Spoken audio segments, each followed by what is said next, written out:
बाबा देवादिदेव महादेव को जो विष प्राप्त हुआ तो पार्वती मैया को शिव जी ने याद किया, पार्वती आओ। ये चतुर पति की विद्वत्ता।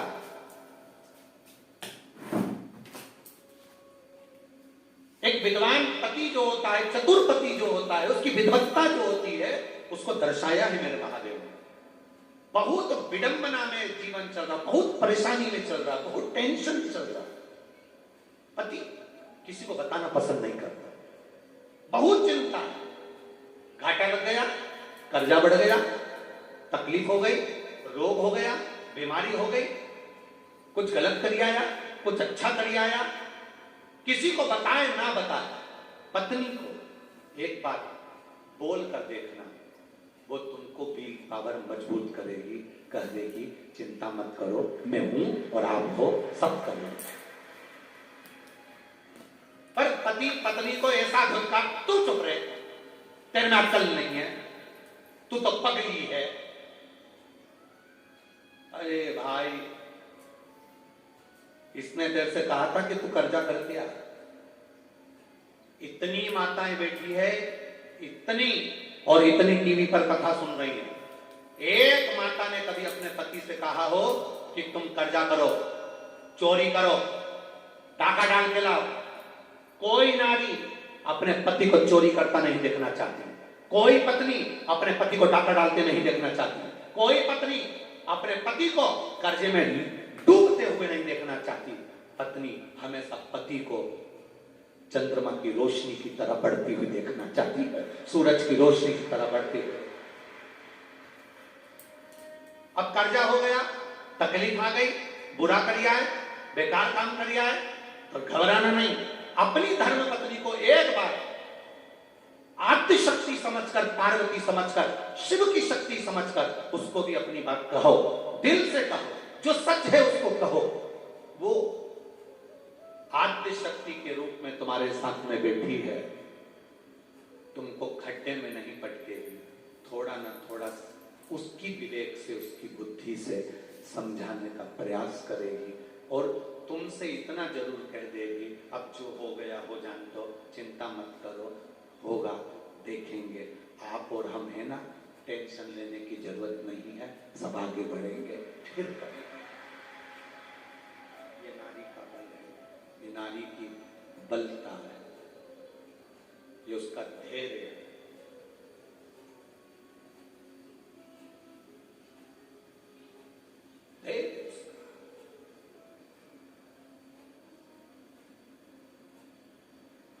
पत्नी मर गई, पति टूट गया। क्यों भैया? आज तुम मदिरा की दुकान पर खड़े थे, क्या बात है? बहुत गम था इसलिए पी ली। अच्छा, पत्नी का पति किसी का मर जाता है, कोरोना में चले गया, इसको गम नहीं था, ये नहीं गई। तुम्हें गम था, कर्जे में लदालुम हो गए, गम हो गया, किसी ने कुछ कह दिया, गम हो गया, झगड़ा हो गया, गम हो गया, और तुम मदिरा की दुकान पर चले गए। नारी की जिंदगी में कितना गम है, ताने सुन रही है, अपशब्द कह रहे हैं, लोग ताने दे रहे हैं, आड़ा टेढ़ा कर रहे हैं, कहीं कुछ हो रहा है, कहीं कुछ हो रहा है, रोती है तो भी रसोई घर में रोटी बनाकर अपने बच्चों का पेट भरती है, वो नारी को इस बात नहीं होता। गम तुमको है, गम इसको नहीं। जो आता है, पति आया तो दो शब्द कह गया, देवर आया तो कह गया, जेठ आया तो कह गया, ससुरा आया तो कह गया, सासू आई तो कह दिया, मायके वाले बोले तो बोल दिया, भैया से बोलो तो भैया बोले। अंदर विराजमान है, इसलिए धैर्य रखती है, फिर आगे बढ़ जाती है, रोती है, पोंछती है आंसू, फिर भी तुम्हारा साथ दे जाती है, फिर भी साथ दे। वो नारी है। और तुम कहते तुम्हें अकल नहीं है, तू चुप रहे, तेरे में अकल नहीं, तेरे में अकल नहीं। और जब पूरी तरह से खड्डे में गिर जाता है, तब आखिरी में कोई साथ नहीं देता, तब वो फिर पत्नी कहती है, ये मेरी रकम पड़ी हुई है, उतार कर दे देती है, बेची आओ, ले जाओ, कर्जा चुका दो। आखिरी में भी कोई साथ दे रही है, अंत बिंदु में वो साथ दे रही है। और एक बात अपनी जिंदगी में उतार कर रखना, रकम दुकान पर कब जाती है? जब घर में दुख आता है।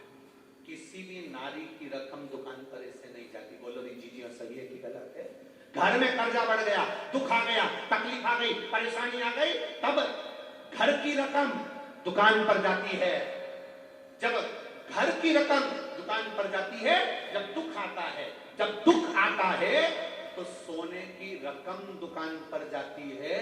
उसी तरह जब जिंदगी में दुख आए तो इस मनुष्य के शरीर को, इस रकम को भी महादेव के चरणों में उस दुकान पर ले जाओ तो शुभ संभाल ले।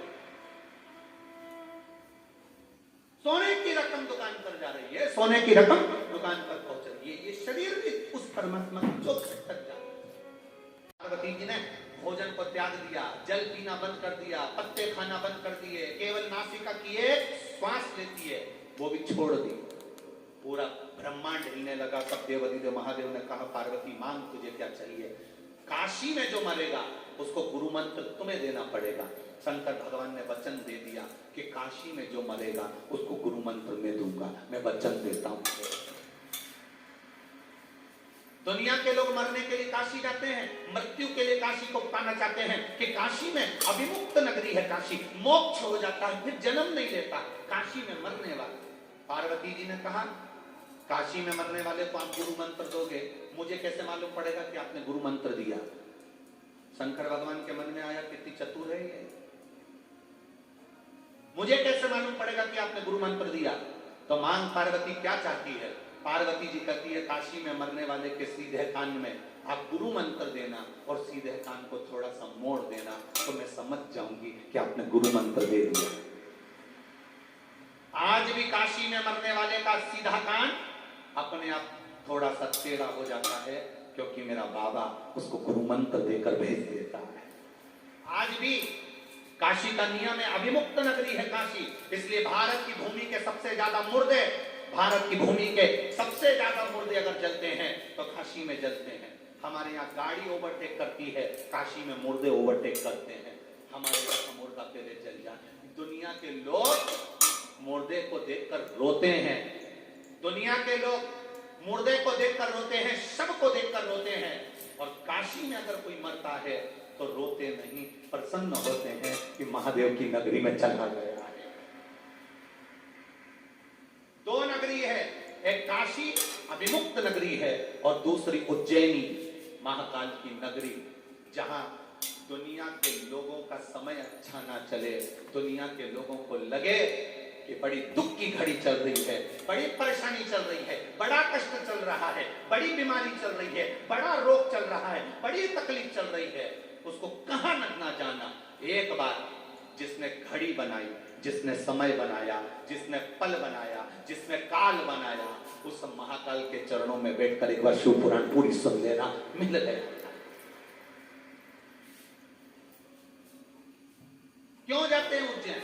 अपने समय को सुधारने के लिए। तूने महाकाल काल बनाया, घड़ी बनाई, पल बनाया, मेरा समय अच्छा नहीं चल रहा, मेरा समय अच्छा नहीं चल रहा। जब घड़ी अच्छी नहीं चलती तो इसको कपड़े की दुकान पर या किराने की दुकान पर नहीं ले जाते, इस घड़ी को हम घड़ी वाले की दुकान पर ले जाते हैं। एक बार वर्ष में नियम बना लो कि मुझे कालाधिपति के उस चरणों में पहुंचना। और देखो, ये तो किस्मत की बात है, 4 अप्रैल से 10 अप्रैल तक उस कालाधिपति के चरणों में शिव महापुराण की कथा बड़नगर रोड पर सुनने को मिल रही है। ये कृपा उस और बार बार इतनी विशाल कथा बार बार सुनने को कोई उज्जैन वालों से भी निवेदन करूंगा कि ये बार बार नहीं मिलने वाली।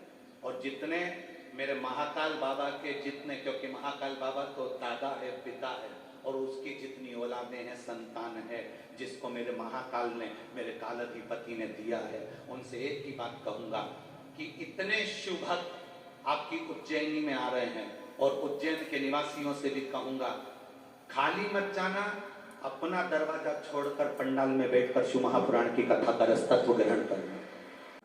अच्छे का मतलब क्या? जिसकी प्रॉपर्टी ज्यादा है उसके साथ। अच्छे का मतलब क्या? जिसके पास गाड़ी बंगला है उसके साथ नहीं। शिव पुराण की भाषा में अच्छे का मतलब है जो सत्संग में लगा हुआ है, भजन में लगा है और आपको भी भगवान के भजन में जोड़ रहा है, वो अच्छा।